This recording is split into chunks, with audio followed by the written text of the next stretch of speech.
أعوذ بالله من الشيطان الرجيم. بسم الله الرحمن الرحيم.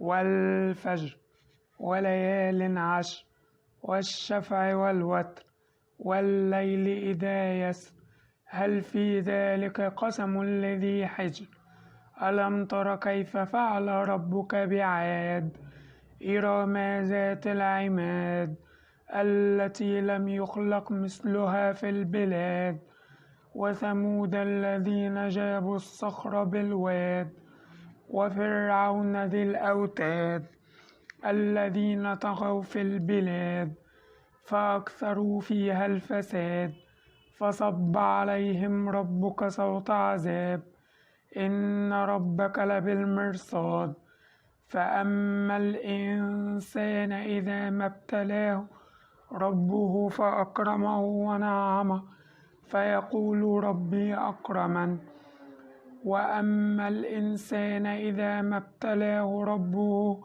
فقدر عليه رزقه فيقول ربي أهانن كلا بل لا تكرمون اليتيم ولا تحاضون على طعام المسكين وتأكلون التراث أكلا لما وتحبون المال حبا جما كلا إذا دكت الأرض دكا دكا وجاء ربك والملأ صفا صفا وجيء يومئذ بجهنم يومئذ يتذكر الإنسان وأنى له الذكرى يقول يا ليتني قدمت لحياتي فيومئذ لا يعذب عذابه أحد ولا يوثق وثاقه أحد يا أيتها النفس المطمئنة ارجعي إلى ربك راضية مرضية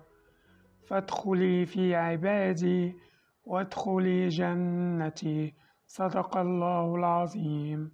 فضلا وليس أمرا الاشتراك في القناة وتفعيل الجرس ليصلكم كل جديد. شكرا. السلام عليكم.